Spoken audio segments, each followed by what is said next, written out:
Maghreb, on ne peut pas imaginer qu'il y ait des chrétiens arabes, parce qu'ils ne sont pas nés arabes. Là, il y avait, dans un premier temps, les populations autochtones qui étaient les Berbères, qui étaient sans religion, puis petit à petit christianisés, ou même, voire judaïsés, et puis l'islam est arrivé beaucoup plus tard. Et aujourd'hui, on s'aperçoit, parce que les solutions, il faut les trouver, on s'aperçoit que dans l'éducation, dans ces pays, dans l'enseignement, dans beaucoup de pays, on oublie historiquement toutes les périodes qui précèdent l'arrivée de l'islam. L'histoire des pays commence avec l'arrivée de l'islam. Oui. Et donc, voilà, il y a toute une éducation à faire. Donc l'éducation... Elle est forcément islamique. Et bon, mais donc, vous ne m'avez pas répondu sur la guerre de religion. Est-ce que c'est ça quand même? Pourquoi est-ce qu'ils sont persécutés aujourd'hui dans les différents pays? Vous le dites, les raisons sont différentes, politiques, religieuses. Encore une fois, je ne pense pas, je ne prêche pas pour le complot. La théorie du complot, je l'écarte du complot mondial, oriental contre l'Occident. Ça n'est pas ça. Mais, et encore une fois, ce sont des minorités, souvent, qui poussent pour toutes sortes de raisons. Parfois, c'est pour acheter des biens. On va pousser les chrétiens parce qu'ils sont en faiblesse ou en minorité. C'est le cas dans les territoires palestiniens, à Bethléem. Et je dis Bethléem parce que c'est hautement symbolique. Mais je ne crois pas que ce soit une guerre de religion. Ça s'assimile à tout ce qui s'est passé encore récemment en Irak.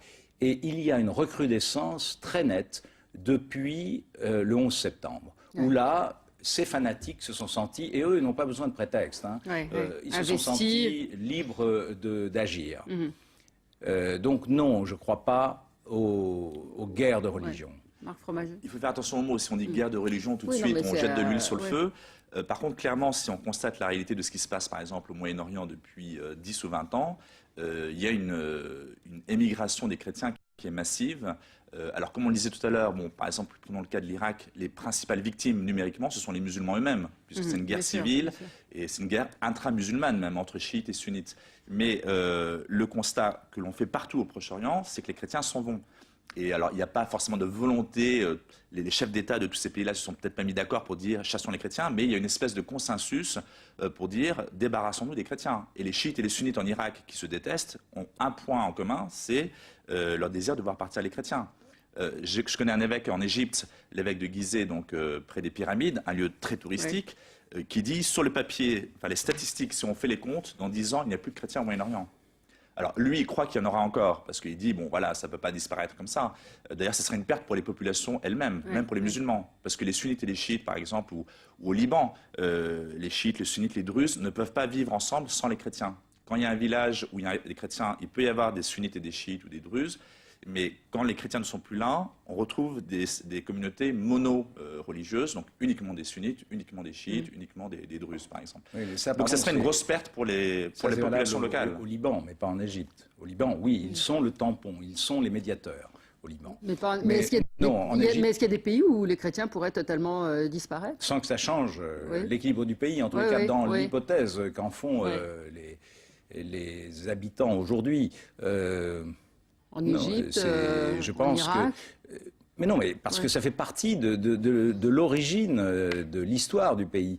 Il n'y a pas lieu à ce qu'il s'en aille. Et d'ailleurs... Ça pourrait arriver. Oui, mais ça pourrait arriver. C'est-à-dire que le constat que vous faites, c'est qu'on en est là. Oui, mais ce que défend, par exemple, l'évêque de Kirkouk, Louis Sacco, qui est un de ceux qui s'ouvrent, qui parlent parce que, comme vous l'avez vu dans mon livre, beaucoup ne veulent pas que je les cite dans les témoignages, même lorsqu'ils sont à Paris.